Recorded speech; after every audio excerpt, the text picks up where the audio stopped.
teknik dua jari kita begini. Oke. Jadi ada dua teknik, teknik ibu jari dan teknik dua jari. Meletakkan jarinya di mana? Jari kita diletakin di mana?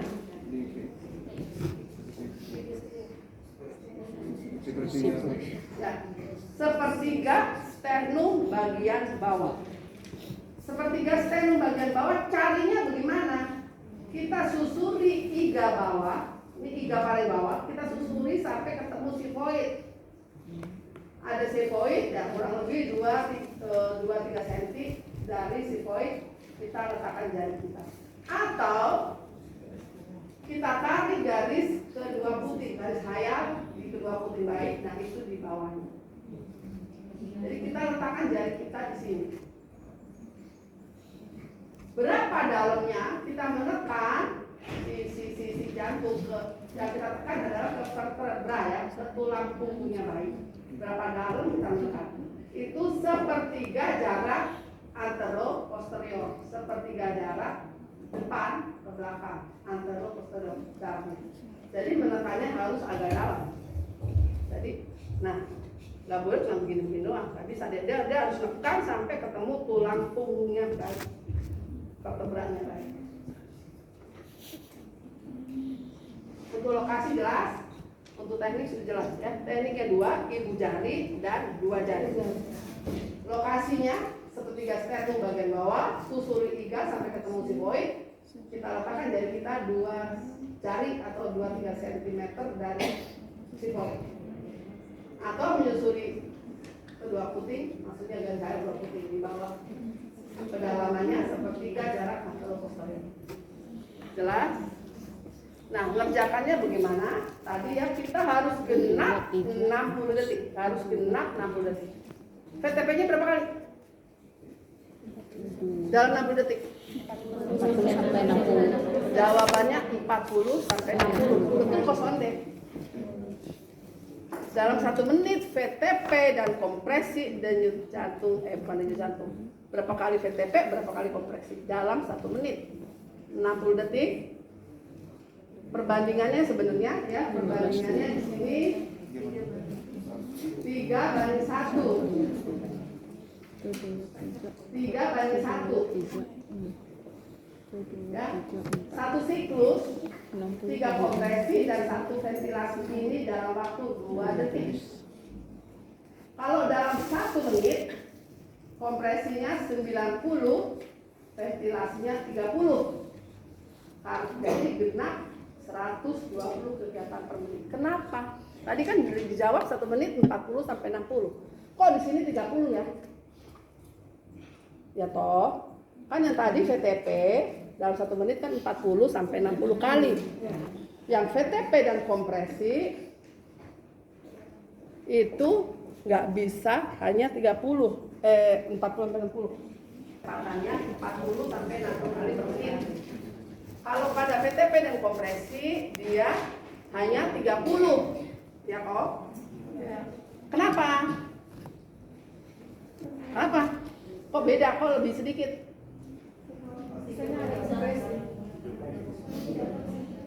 Ya, kenapa? Karena harus cukup waktunya, cukup kompresinya untuk memberikan hasil yang optimal. Nah, makanya dia jadi berkurang jumlahnya. Karena kompresi itu harus yang cukup waktunya. Jadi cukup, makanya harus 90 kali. Kalau kamu ganti misalnya ya 40. Ya misalnya ini 40. Jadi di sini berapa? 120 dikurang 40. Berapa tuh? 120 dikurang 40 jadi 80. Kurang untuk dia merangsang kontraksi daripada otot-otot jantung. Jadi dia harus cukup banyak waktunya untuk kontraksi jantung berfungsi. Makanya yang dikurangi adalah jadi VTP-nya. Makanya dia lebih sedikit.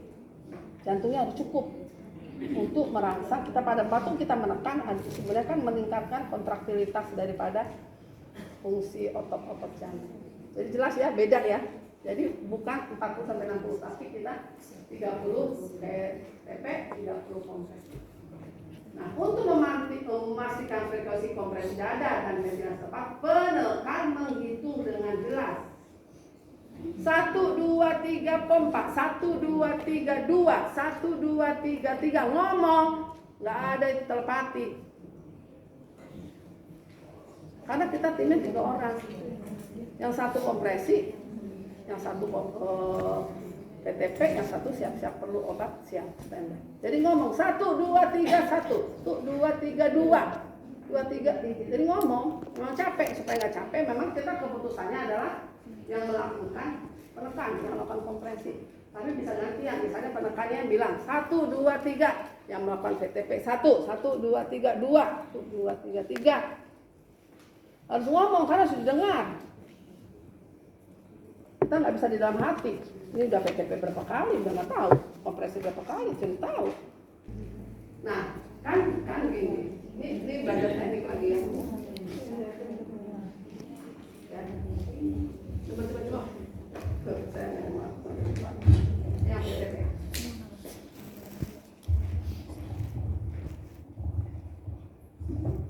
Ya, jadi kan kita mulai. Jadi coba tes dulu 2 kali kita. Nah, oke, gimana? Jadi kita tadi ya, ini susu liga sama sifoid, ini sifoid kita di sini. Nah, ya satu. Jadi 1, 2, 3, tuh 2, 3, tuh 2, 3, tuh 2, 3, tuh 2, 3, tuh 2, 3, nah, ya seterusnya sampai kurang lebih tadi 60 detik 30 VTP. Jadi kalau kita sudah tahu 30 VTP itu harusnya 1 menit. Makanya kita harus belajar ritme, jangan gini 1, 2, 3 pompa, 2, 3 pompa, 2, 3, 2, 2, 3, 3. Nah, kan yang diajarkan sekarang kompresi kan tadi begini ya, PTP begini, ya PTP begini, kompresi begini toh. Pada saat kalian sudah bisa pasang ET, ya, jadi ET bisa kompresinya di sini, aku dari bisa belakang, ini pakai ET misalnya. ET kan begini nih, misalnya ya, misalnya dipasang ET, dia kan ngerjainnya sini. Saya bisa PTP kompresinya dari posisi di sini. Jadi posisi kompresi tidak selalu harga mati di sini. Kenapa sih saya bisa pindah ke sini? Untuk apa saya pindah? Ini kan misalnya gini ya, saya udah ada posisi 1, 2, 3, tuh 2, 3, tuh 2, 3, tuh 2, 3. Kenapa saya pindah posisi begini? Supaya kalau mau dikasih epinefrin, si epinefrin nggak kena dan terhalang. Misalnya tadi kan posisi begini, ini tarik pusat di sini, dia kan susah, dia mau lewat efek saya ini. Oh, saya kasih oksi ke ini. Karena epinefrin itu ikut biasanya diberikan pakai umbilikal dari pusat sini atau dari cupnya Pisang kenapa? Dok, bulu efeknya bau.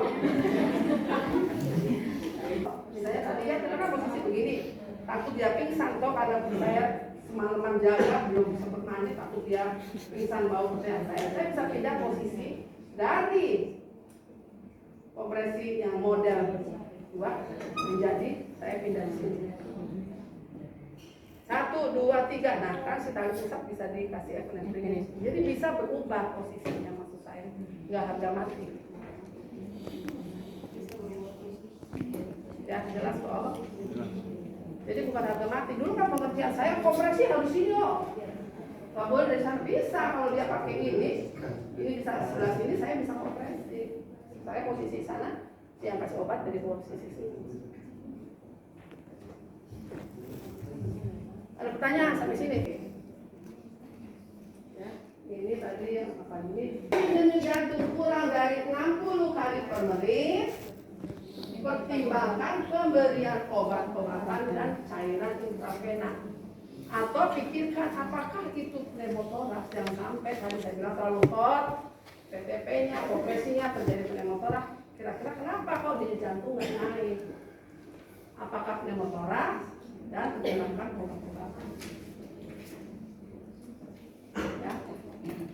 Ini diingatkan kembali, menghentikan kompresi dada setelah 6 detik.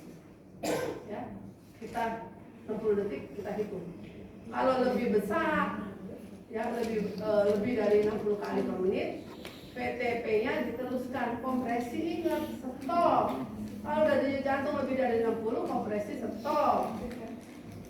Kalau denyut jantungnya sudah lebih dari 100, VTP-nya, nilai napasnya, napas spontan, dia hentikan secara bertahap. Kompresinya tentu stop. Kalau setelah VTP kompresi selama 60 detik, denyut jantung mulai kurang dari 60, VTP lanjut, kompresi dada lanjut, intubasi dikerjakan dan berikan adrenalin. Sampai sini, kalau tanya.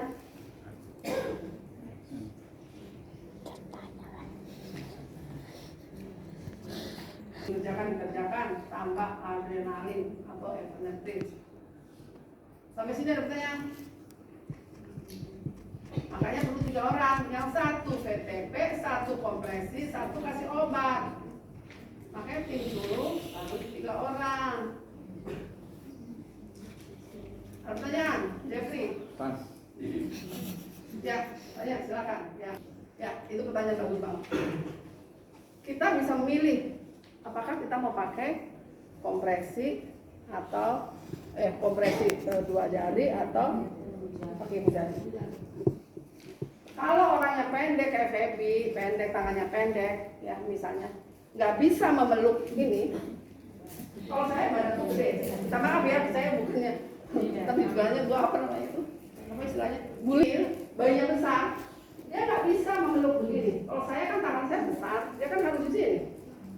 Nah misalnya yang bayi besar, tapi tangannya kecil, dia nggak nyampe, cuma nyampe di sini. Nyampenya nggak sampai tengah, kan dia harus sternum. Jadi misalnya tangannya kecil, penolongnya tangannya kecil, bayinya besar, dia kan harusnya kan bertemu begini toh, harus di sternumnya. Kalau di sini kan misalnya dia kependekan nggak bisa, dia bisa pilih.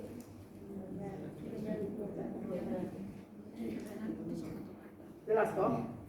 Kalau 2 jari kan nggak dipengaruhi kita badannya kecil atau besar, kita bisa menekan dengan 2 jari. Tapi pada kondisi kita kecil, bayinya besar, kita nggak bisa memeluk dia. Jadi renggang, nggak bisa. Kita harus dempet. Jelas ya. Jadi bisa dari kitanya. Ibu jari kita bisa pakai 2 jari. Cuman kalau 2 jari cepet capek. Kita nggak capek kalau pakai yang ibu jari. Jadi kelemahannya adalah kalau 2 jari kita mudah capek. Tapi tadi saya bilang berubah posisi boleh, berubah jenis dari 2 jari menjadi ibu jari boleh, nggak masalah. Ya mak, jadi kalau bayi jari kita kecil, nggak bisa pakai yang pendek ibu jari, kita bisa ke 2 jari. Oke, terjawab ya. Pemberian epinefrin, kegiatan VTP kompresinya di Lanjut. stop dulu atau dilanjut. Kemudian pemberiannya hanya pakai umbilical kateter atau bisa yang lain, Dok? Ya, sekarang ini bergerak ya, kita lanjut aja di dalam macam itu belum tanya sebenarnya. Oh iya. Sekarang kita lanjut ke gerak ya. Jadi setelah VTP dan kompresi 60 detik, denyut jantung kurang dari 60, kita bisa berikan epinefrin. Jadi berikan epinefrin sambil terus ya melanjutkan kompresi dada dan ventilasi. Epinefrin manfaatnya buat apa? Untuk meningkatkan kontraksi jantung, kemudian fase kontraksi perifer, ya, meningkatkan aliran darah kanan dia naik, menurunkan aliran darah koronernya naik dan darah bisa ke otak. Jalurnya bisa 2, bisa lewat endotracheal atau ETT atau IV.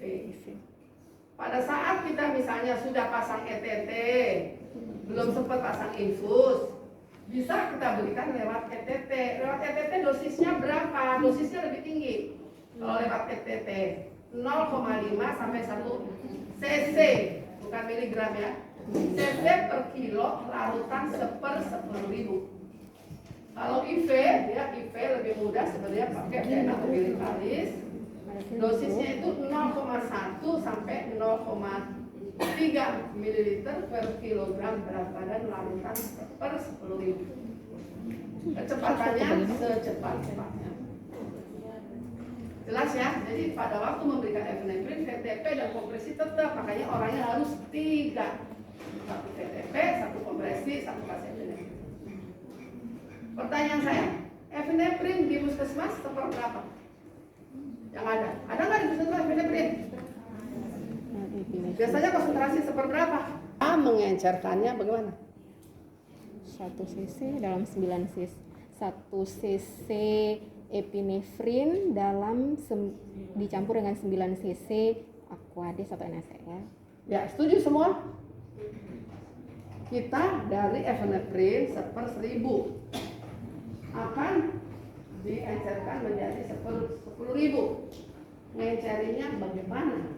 Karena yang ada di puskesmas atau yang ada di Posyandu, epinefrin atau adrenalin 1/1000. Kita perlunya 1/10.000. Ngencerinya bagaimana?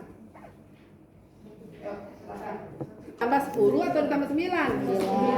Tambah 9. Jadi ingat, dari 1/1000 menjadi 10.000. Dari 1 menjadi 10. Artinya kita tambahnya 9. Jadi epinefrinnya 1 cc ditambahkan NaCl, Aquades, menjadi 10 cc. Menjadi 10 cc. Artinya ditambahin berapa? 9. Jelas ya? Nah, kalau udah dikasih VTP, kompresi, epinefrin, kok masih kurang dari 60 ya denyut jantungnya? Terus kita bikin apa? Sudah di VTP, ya sebelum rujuk. Sudah VTP, kompresi, epinefrin, denyut jantung kok masih kurang 60 ya? Kira-kira kita bikin apa nih bayinya sebelum kita rujuk maksud saya? Ini kan tadi di VTP, kompresi, terus kasih epinefrin. Sudah kita kasih epinefrin nih. Kita lanjutkan kan, VTP, kompresi. Kok nggak naik sih? Terus tindakan kita apa sebelum kita rujuk? Tambah dextrose. Tambah dextrose atau tambah NaCl atau didiemin aja?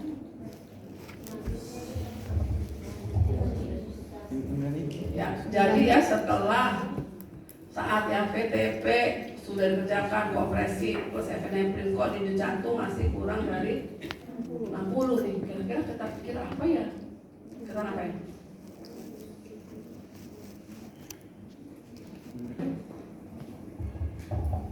Kemungkinan apakah hipovolemi?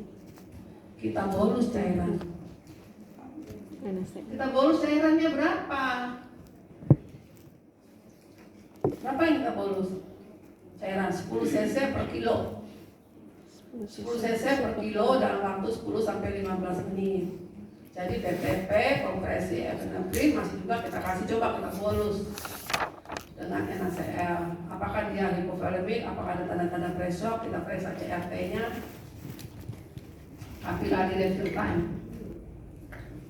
Sambil periksa dextrostik, kita pasang infus, tentunya mau bolus itu kan pasang infus. Pasang infus, kita bolus, kita cek gula darah. Kalau gula darah kurang dari 45, nah kita kasih dextrose 10%. Nah ini ada tambahan ya. Bila kita melakukan VTP lebih 22 menit atau bayi mendapat CPAP terapi ya, kita harus pasang OGT. OGT itu untuk apa sih? Untuk membuang udara yang masuk ke lambung ya. Pada waktu kita VTP mungkin udaranya tidak semuanya masuk ke paru, sebagian masuk ke paru, ke lambung. Atau pasang CPAP, mungkin oksigen yang kita berikan tidak hanya masuk ke paru tapi juga masuk ke lambung. Jadi kita harus buang udara itu dari lambung supaya VTP bisa efektif. Nanti semua udah bisa pasang OGT? Bisa. Kalau enggak nanti Bu Erna bisa ajarkan bagaimana sih pasang OGT. OGT yang bukan NGT. Iya. Tekniknya hampir sama. Kenapa kita milih OGT bukan NGT? Kira-kira ada tahu? Kenapa kalau kita nggak pasang NGT aja? Kan repot amat sih. Kita tahunya kan NGT dari zaman dulu diajarinnya NGT, sampai kita anjurkan adalah OGT. Manfaatnya apa? Kenapa kita bukan N, bukan nasal, tapi orang. Baik kan belum bisa dengar perintah untuk menelan. Pasang OGT kan nggak. Kan belum bisa apa, ikut instruksi menelan. Jadi gampang maksudnya kalau dari mulut. Kira-kira selain itu alasannya apa? Oksigen, supaya kalau oksigen bisa dari hidung. Ya, kan terutama pada bayi kecil, bayi prematur, hidungnya kan kecil, di lubang hidung maksud saya.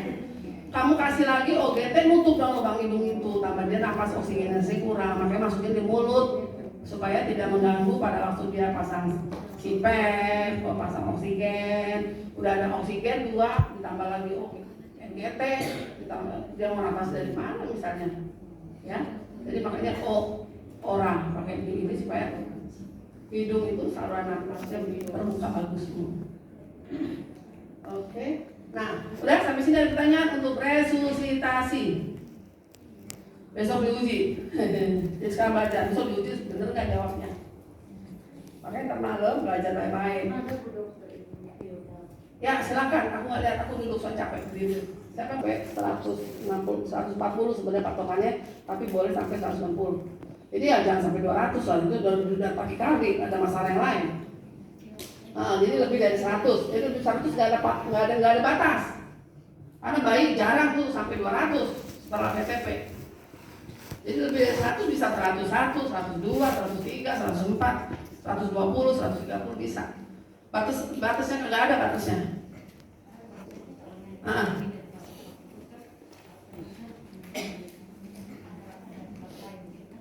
Ya. Ya. Jadi untuk 140 lebih dari 100 itu nggak ada batas sebenarnya ya. Dan bayi dengan nafas tiba-tiba jadi 200 nggak mungkin. Kemudian nafasnya toh, ya kan? Ini nafasnya sudah spontan. Hentikan secara bertahap. Ini kan pertanyaan. Yang dimaksud hentikan secara bertahap bagaimana? Ada yang bisa jawab? Kan VTP itu dalam 1 menit 40 sampai 60 kali. Kecepatannya artinya 1 lepas, 2 lepas, 3 lepas. Itu ritme yang benar. Ya kan? Ya kosong deh. Nah sekarang pertanyaannya, diturunkan secara bertahap. Bagaimana? Itu kan pertanyaan itu. Apakah pompa lepas, pompa lepas, atau? Nah pertanyaan itu toh. Ada yang bisa jawab? Saya bisa jawab. Yang disebut berhentikan secara bertahap maksudnya apa? Itu normalnya kan gitu. Pada waktu kita bertahap, pompa, lepas, pompa, lepas, pompa. Jadi lepasnya itu lebih lama range-nya. Itu yang disebut bertahap. Jadi gini misalnya udah ya bertahap ya. Pompa, lepas, udah ya. Pompa, 1, 2, 3, 4. Pompa, 1, 2, 3, 4, 5. Udah nangis lepas. Jadi jaraknya antara memompa diperjauh, diperlambat. Oke, jadi sampai kalau udah baru 1, 2 udah nangis ya nggak usah dipompa lagi, ngapain? Setelah lakukan resusitasi tadi ya, A, B, C, D, ya, upayakan bayinya tuh warm, sweet, and pink. Maksudnya adalah dia hangat, tidak hipotermi. Sweet maksudnya anaknya itu bagus, tidak sweet itu maksudnya manis ya. Istilah kasarnya dia tidak hipoglikemi. Terus pink maksudnya dia tuh tidak cyanosis, tidak pucet, artinya kemerahan. Jadi harus pink, sweet, and pink. Nah ini kita bisa di warm, pink, sweet, and pink. Dan ini nanti kita di pasca resusitasi kita harus stabilisasi. Setelah resusitasi A, B, C, D, pada waktu kita mau rujuk, ya, mau rujuk nih dari rumah sakit, dari puskesmas ke rumah sakit, kondisi bayi harus memenuhi stable, S-T-A-B-L-E, dilakukan stabilisasi yang baik. Sugar gimana, gula darahnya bagus nggak, safe care, temperaturnya apakah normal 36-37,5, RW-nya bagaimana, pernapasannya udah bagus belum, udah pasang CPAP belum, saturasinya udah berapa. Kemudian blood pressure itu artinya ada tanda-tanda shock ozonde, udah dikasih cairan ozonde. Laboratorium minimal yang ada di sana apa, DL misalnya gula darah, kan itu perlu diperiksa. Emotional support, jadi artinya kita KIE orang tua untuk di bayinya akan kita rujuk di fasilitas yang lebih lengkap. Nah ini untuk stabil mungkin Ada waktu besok atau setelah pembidana.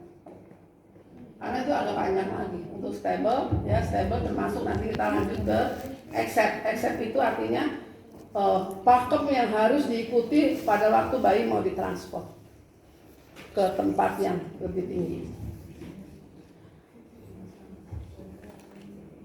Oke, yang lain nanti aja. Ada pertanyaan sampai sini? Kalau tidak ada, terima kasih. Itu resusitasinya untuk stable. Untuk stable kita lanjut ke nanti topik yang lain. Ya, silakan.